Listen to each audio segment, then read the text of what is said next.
Здравствуйте, дорогие друзья!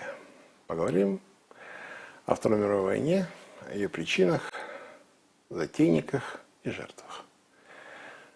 На этот раз поговорим о Чехословакии. Очень интересная и важная тема, зачастую ограничивающаяся разделом Чехословакии и оккупацией Чехии, превращением в протекторат Богемии и Моравии. На самом деле все там было гораздо сложнее.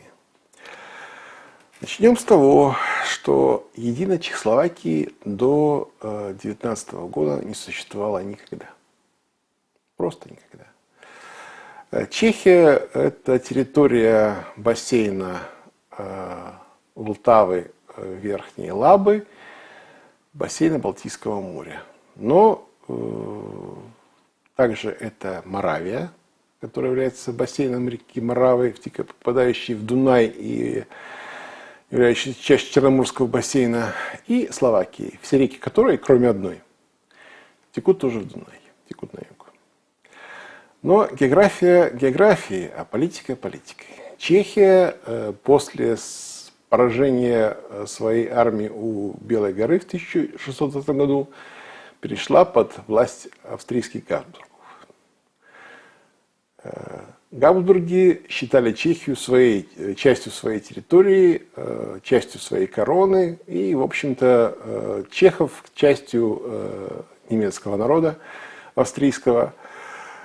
Собственно, я тут сделаю небольшую ремарку. Это мое личное впечатление, но я считаю, что чехи – это немцы, просто говорящие по-славянски. Я много и часто общался с чехами, это немцы. Они считают себя славянами, они говорят на славянском языке, но ментально это немцы. А вот словаки не немцы. Дело в том, что Словакия после того, как на Дунайскую равнину пришли венгры в 1982 году, Словакия, бывшая частью Великоморавской державы, попала под власть венгерских князей и королей. И очень долго это была Эльша Мадярусак, Верхняя Венгрия. Считалась Верхняя Венгрия, то есть территории за Дунаем, между Дунаем и Карпатской дугой, это было, и, собственно, Карпатской дугой, это была Верхняя Венгрия, замки венгерских феодалов, сейчас словаки называют словацкими, но это венгерские замки. Вот. Тот же замок в Бойнице и в других местах, там тот же замок, который мы видим, въезжая в Словакию со стороны Польши, Арабский град, это все венгерских феодалов. Тренчин и так далее.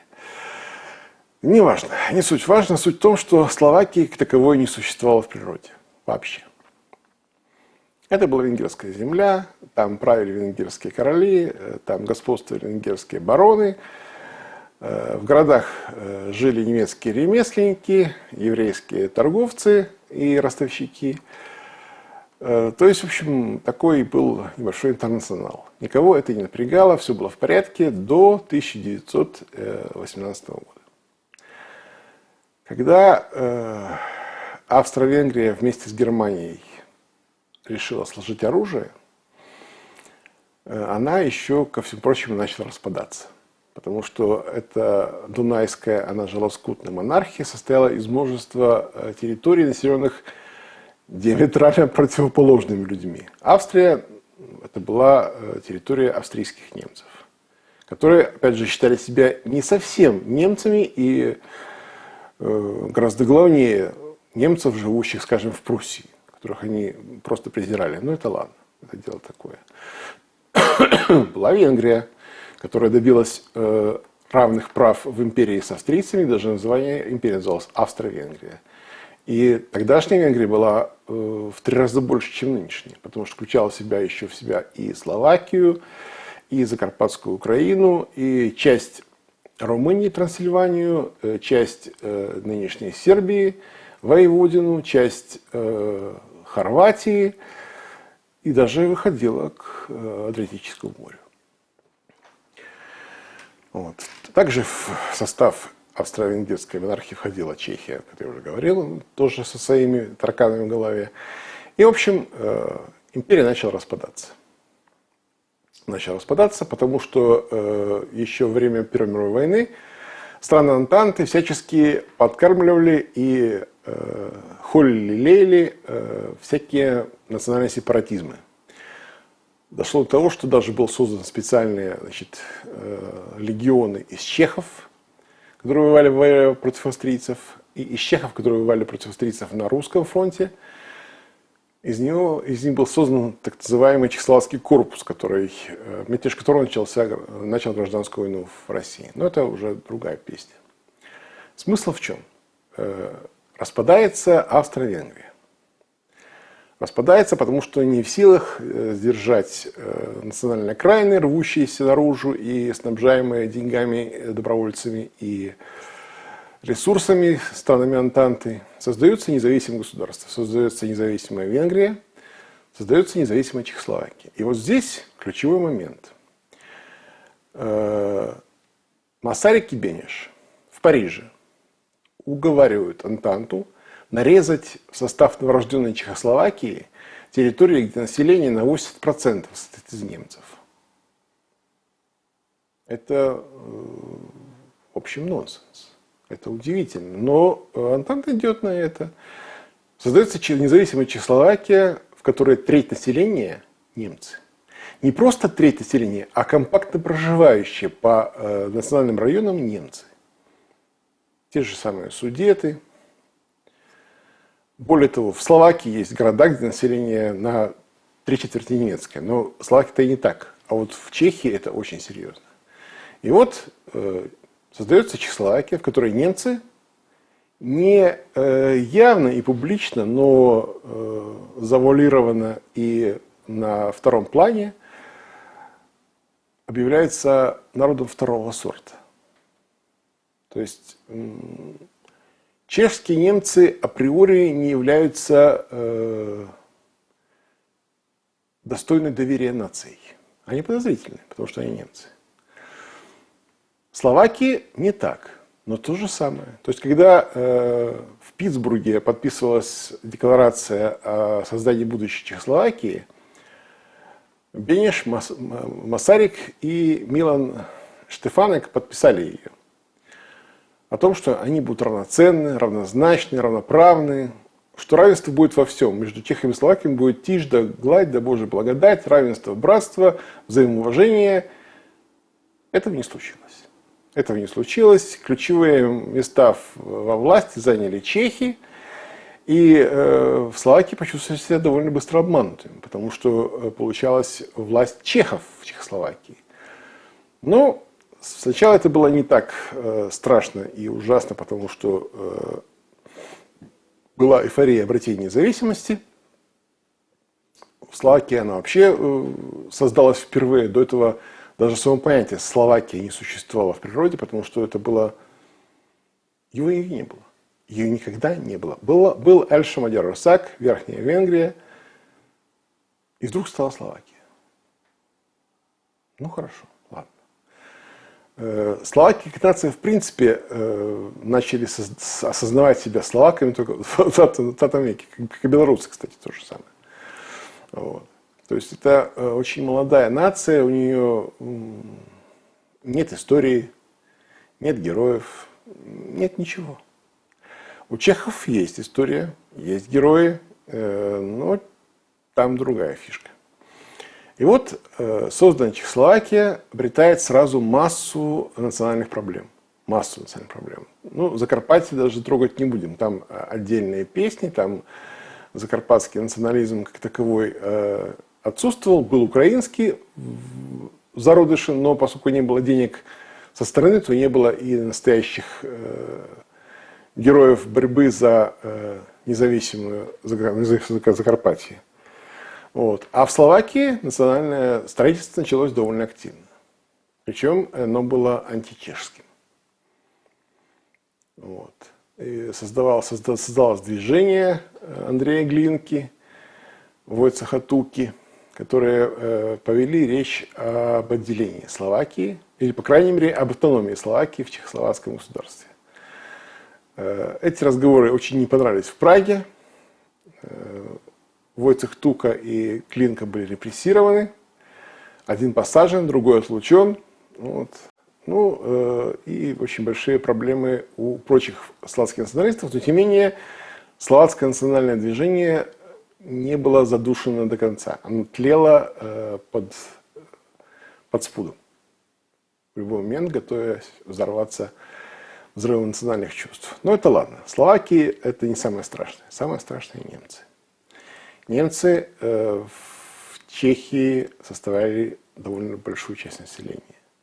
Во всей Чехословакии треть, а в Чехии мало что половину. Особенно в районах, где их было большинство.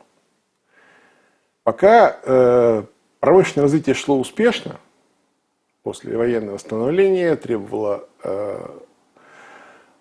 развития промышленности, промышленность развивалась, создавала продукты, все было хорошо. В 1929 году произошел кризис. Никому стали не нужны изделия чешской промышленности. Сбыт был крайне затруднен. Началась массовая безработица. Началась нищета. То есть высокоразвитые промышленные районы бывшей Австро-Венгерской империи в одночасье стали нищими. Людям было нечего жрать. И кого первым выбрасывал коммерсант чех? Немцев. То есть для немцев национальное унижение сплелось с унижением экономическим. Это было уже хорошо.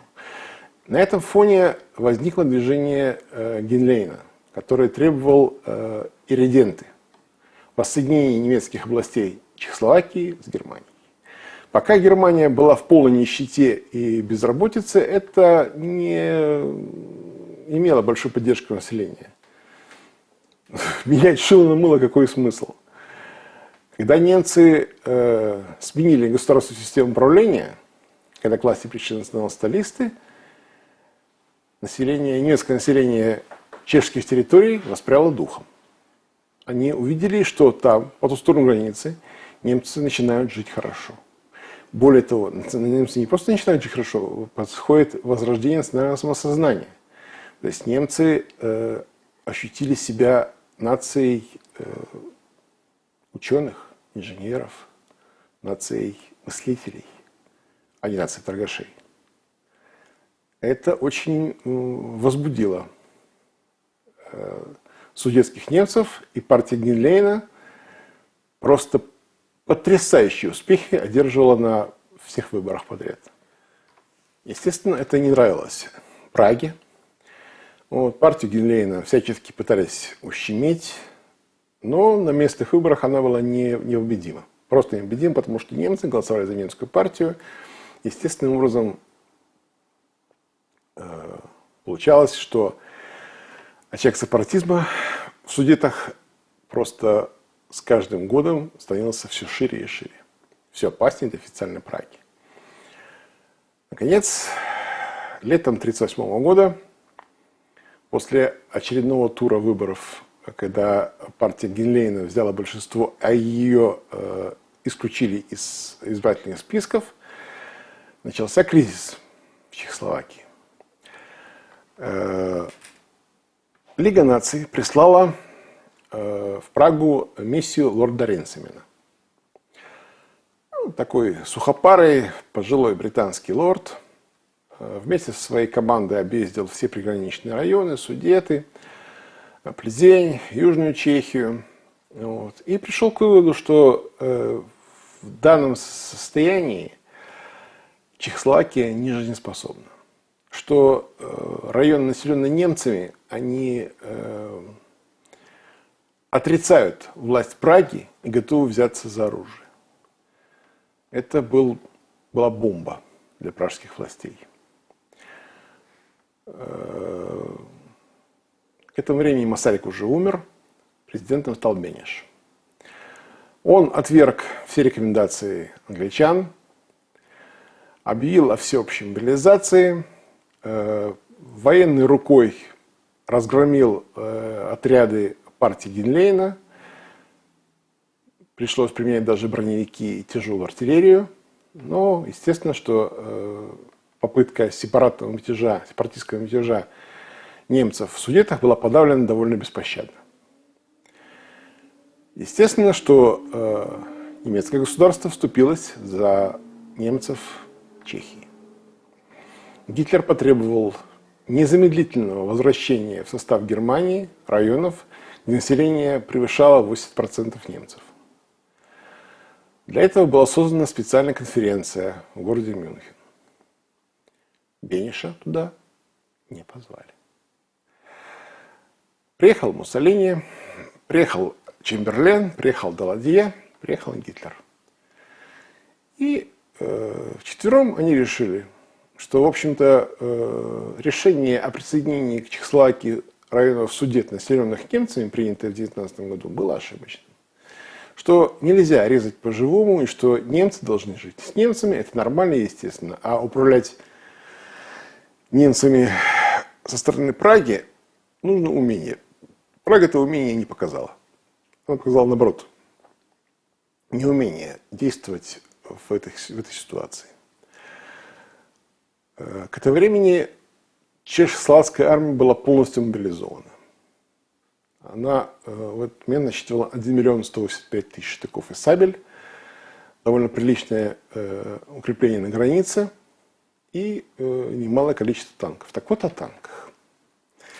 О чешских танках, о которых мы много читали в прессе, в книгах, о том, что это было устаревшее барахло, взятое немцами у чехов из благотворительности. В чешской армии на момент мобилизации сентября 1938 года имелось, сейчас посмотрим точную цифру. Вот. Ага. Так вот, в чешской армии было 650 танков. Из них 275 легких танков ЛТ-35 с 37-мм пушкой. 279 легких танков ЛТ-35 с 37-мм пушкой. Кажется, не так уж и много. Но, как известно, основная масса немецких танков на этот момент были танки Т-2 с 20-мм пушкой. Да, у немцев было много танков. На сентябрь 1938 года у них было более 2000 танков, но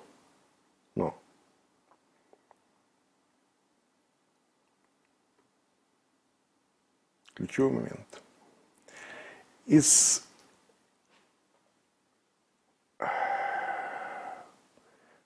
2000 немецких танков с пушками у них было всего 986 машин, из которых большая часть были танки Т-2 с 20-мм пушкой.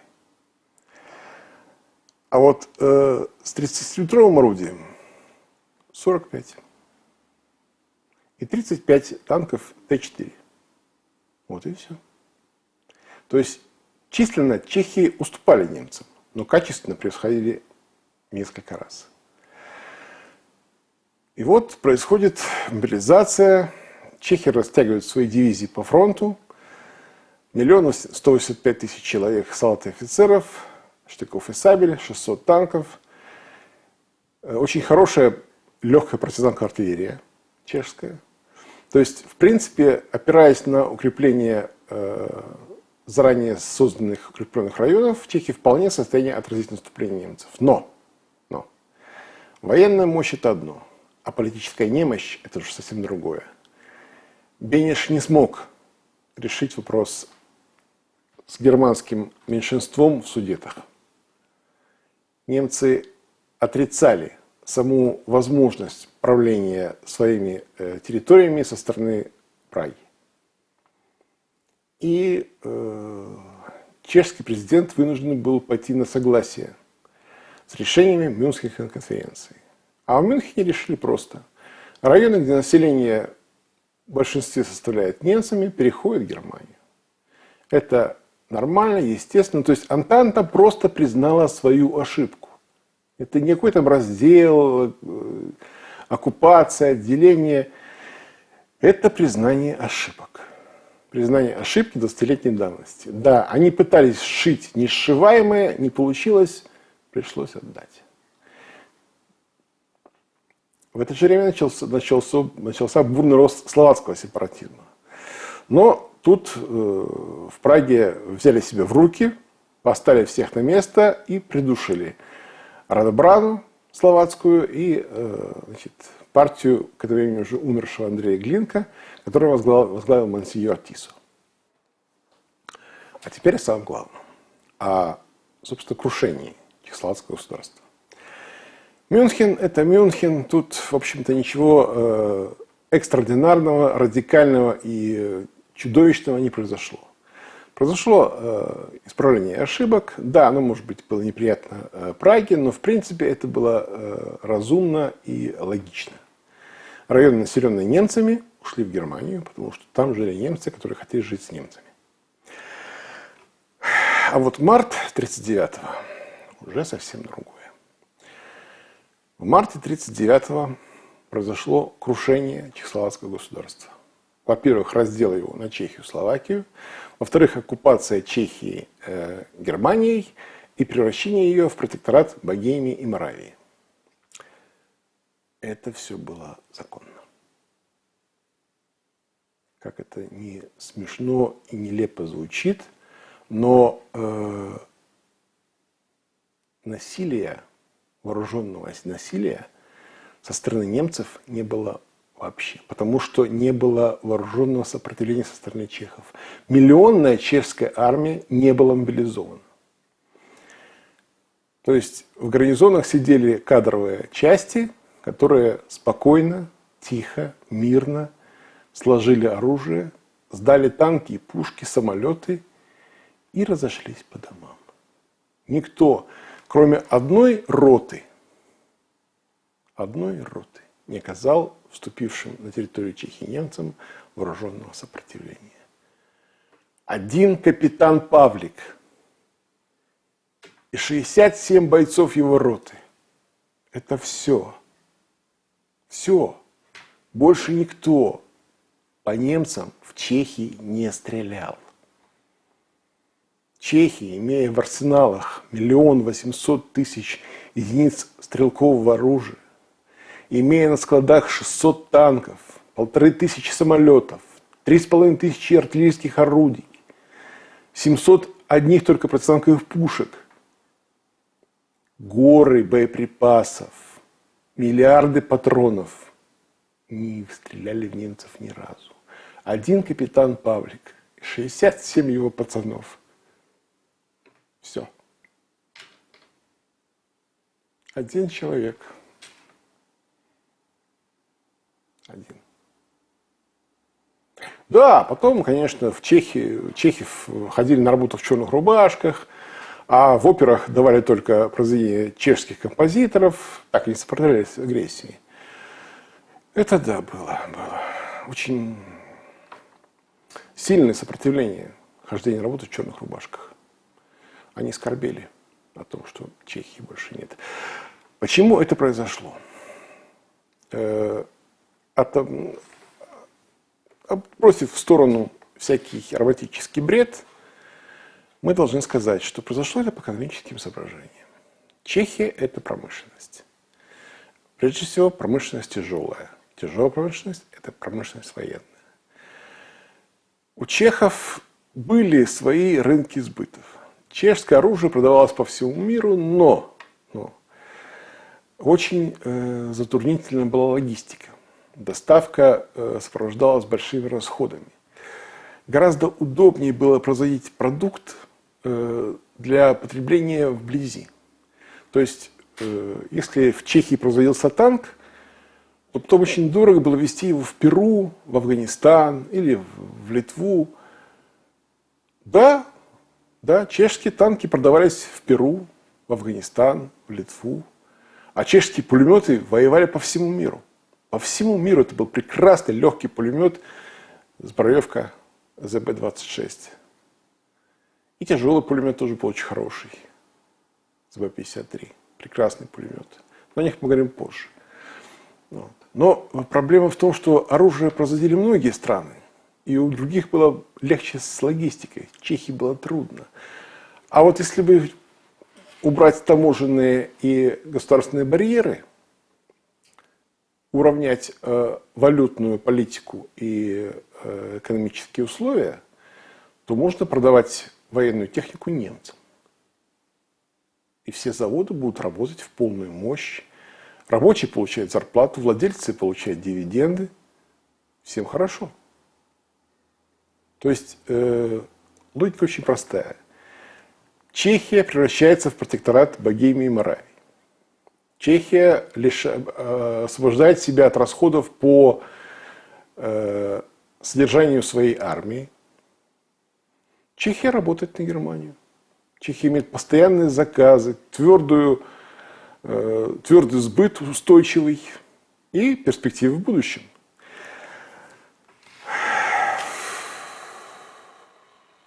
В 1996 году, нет, в 1993, это было февраль 1993-го, мы возвращались из Будапешта домой через Словакию.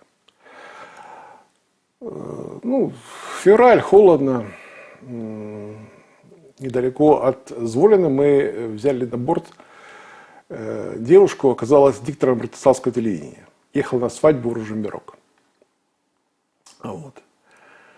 Ну, довезли, все в порядке. Значит, и в этом Ружембероке я увидел... Нет, вру, это был не Ружемберок, это был партизанский, бывший Бативаны. Да, партизанский, мы через него ехали. Вот, и там мы увидели очень красивый район из одноэтажных коттеджей, из красного кирпича. Улица так называлась, Красная. Не красная, в смысле советская, а красная, потому что красивая. Вот. И девушка так между делом, похотя, сказала, что этот район построен в 1942 году. В 1942 году. Район из красивых одноэтажных и двухэтажных коттеджей из красного кирпича. Для рабочих фабрики Бативаны. Фабрики Бати. Была известна такая торговая чешская марка. В 1942 году. Они от прибыли с торговли сапогами строили районы жилых домов. Они шили сапоги для вермахта. Они делали пулеметы и танки для вермахта. Они хорошо кушали, они строили дома, они женились, играли свадьбы, рожали детей. А оружием, ими созданным, в сапогах, ими стаченных, немцы убивали наших дедов. Они жили хорошо. А у нас кровь лилась по колено. Вот и все. Вот и вся Чехия. Пока все.